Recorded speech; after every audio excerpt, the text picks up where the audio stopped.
Meet Robert and Beverley, two people with very little time to stand still. Our time basically is spent 100% dancing. I mean, really, you breathe, you eat, you know, everything goes into the dance.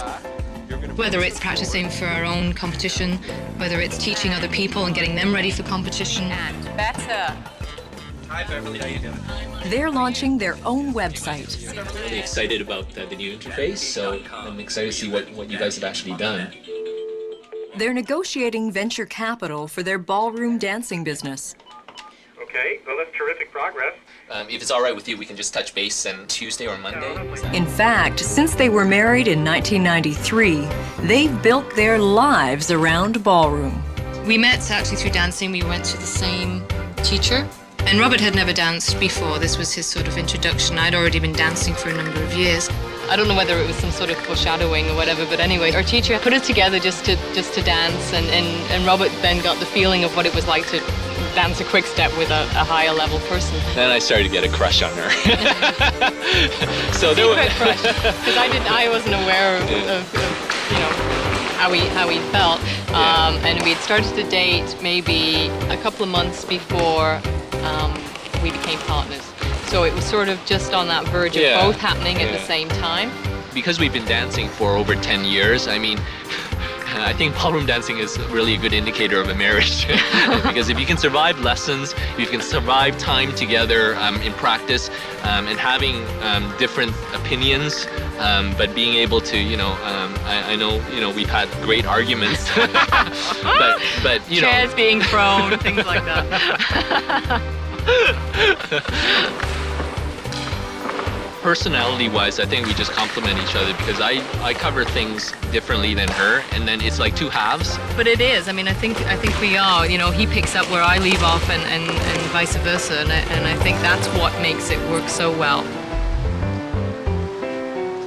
Even though we spend the majority, probably like 90% of our time together between Robert and myself, we always find those moments where we are apart. I like to read, I like to go out and just window shop. So I mean, that's my time away.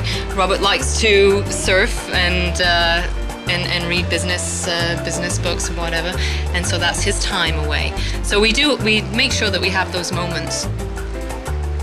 But spending time apart isn't an option when there's a professional dance competition just around the corner. But I the shape, drive the shape, right? no, actually what's going to happen, she's going to enable you to do it. My name is Anne Harding, and I'm the coach of Robert and Beverley. Enable him. They're both strong characters, and they both quite often want to be the boss. It's yours. But what you tried to do was do the whole thing and finish it for him. Right, okay. So you need to invite him to start that shape. Let him finish it. Okay? So I'll do the beginning. Yeah. Their quest for perfection drags into the night.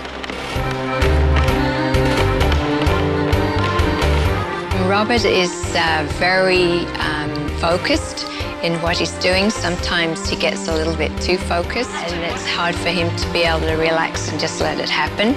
He really works it out with his brain, and then lets it apply to the rest of his body.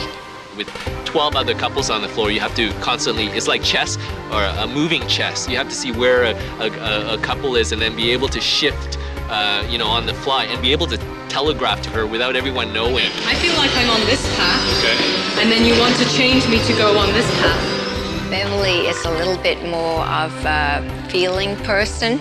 She likes to feel how it works.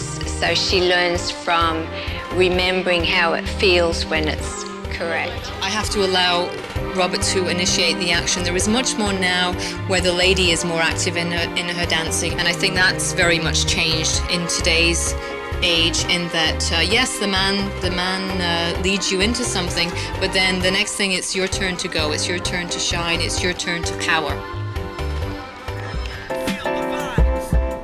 It's a ritual that we go through. When Beverly puts on her makeup, she's going through a process. It's like we're slowly putting on our suits of armor, preparing for battle. That's basically what it is. We've been to different stages. We were underdogs, we became champions, and when you're champions, the competitive pressure on ourselves have been great. One of the things we said to ourselves is, God, I hope we get another chance where we were just underdogs again and just go out there and have some fun doing it.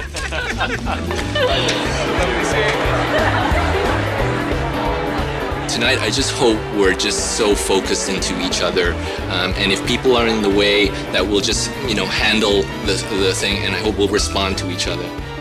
If I can just go for the ride, basically that's what it is. He's got to drive. We can only have one driver, so he's the driver. And if I can just go for the ride and put the power on when it's my turn to put the power on, then we'll be in good shape. From Burlington, Ontario, Robert Tang and Beverley Cayton-Tang.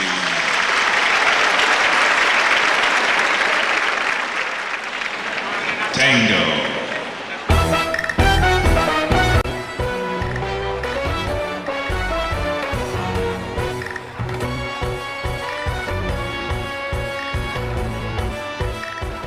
Competitions put on a relationship. I think what happens over time is you get to know each other, and you get to know that if you ask a question and if one of us bites each other's head off, we know that that's okay.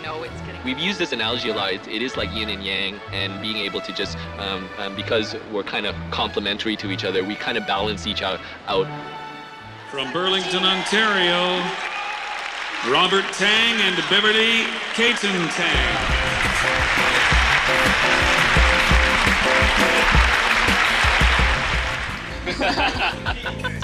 All right.